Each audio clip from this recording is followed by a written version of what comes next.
সইতে পারবা না, তোমরা তো জাহান্নামের আযাব সইতে পারবা না। এত কঠিন, এত কঠিন। ওরে ভাই জাহান্নামের আযাব এত কঠিন, এত কঠিন ভাই। জাহান্নামের আযাব আমিও সহ্য করতে পারবো না, আপনিও সহ্য করতে পারবেন না রে ভাই। ও এত কঠিন হবে, এত কঠিন হবে। আপনি কার কাছে যাবেন তখন? কার কাছে যাবেন? কেউ তো আপনাকে সুপারিশও করতে পারবে না। আমার মা কোথায় থাকবে জানি না, আমার বাবা কোথায় থাকবে জানি না, আত্মীয় স্বজনের কোনো খোঁজ থাকবে না। মার কাছে যাবেন আপনি নেকির কারণে, মা তারাই দিবে। বাবার কাছে আপনি নেকির জন্য যাবেন, বাবা তারাই দিবে, বলবে আমি তো চিনি না, আমি তো চিনি না। এমন অবস্থা হয়ে যাবে না বাবা। সময় থাকলে মাওলাই কারিমের সন্তুষ্ট করে উপার্জন করে, দুনিয়ার জামানা এটা কিছুই না, দুনিয়াটা একটা খেলনার দুনিয়া ভাই। পরকাল তো আপনার শুরু হবে, জীবনটাই শুরু। আপনি আজকে আমি আপনি 60-70 বছরের জিন্দেগি আল্লাহ পাক রব্বুল আলামিন দিয়েছে, হয়তো 60 বছরের আগেও মৃত্যু হতে পারে। আরে ভাই আজরাইল আলাইহিস সালাম যখন আসবে আপনাকে সময় দিবে না, আমাকে সময় 1 সেকেন্ডেও দিব না। আল্লাহ পাক রব্বুল আলামিন যখন হুকুম করবে,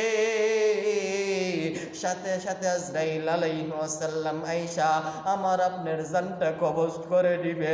পাশে হাজার হাজার শত শত আত্মীয় স্বজন বসে থাকবে, তারা টেরও পাবে না আমার আপনার জানটা কখন চলে যাবে।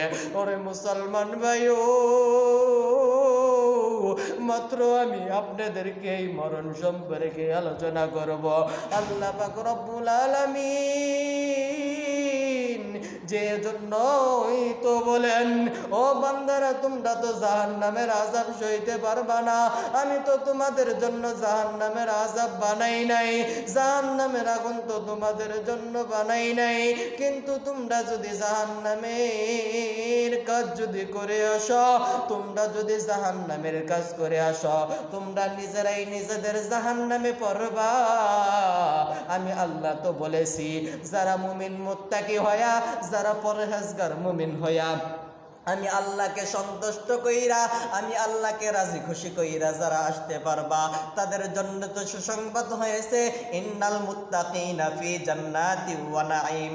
নিশ্চয়ই মুমিন মুত্তাকিরা জান্নাতে আরাম আয়েশে থাকবে, কোনো কাফের থাকবে না, কোনো মুশরিক থাকবে না, কোনো মুনাফিক থাকবে না, কোনো কাফের থাকবে না। থাকবে শুধু তারাই যারা আল্লাহ পাক রব্বুল আলামিনকে সন্তুষ্ট করে যাইতে পারবে। ও দুনিয়ার মুসলমান বাবাজি, তাহলে এতে আমরা কি বুঝলাম? আল্লাহ পাক রব্বুল আলামিন আমাকে আপনাকে বানাইছেন একমাত্র গোলামি করার জন্য। গোলামি করব আল্লাহর, কোন গায়রুল্লাহর গোলামি করব না, গায়রুল্লাহর গোলামি করব না। যদি পরকালে শান্তিতে থাকতে হয় তাহলে গোলামি করতে হবে এক আল্লাহর। ও যুবক ভাইরা গভীর মনোযোগ দাও।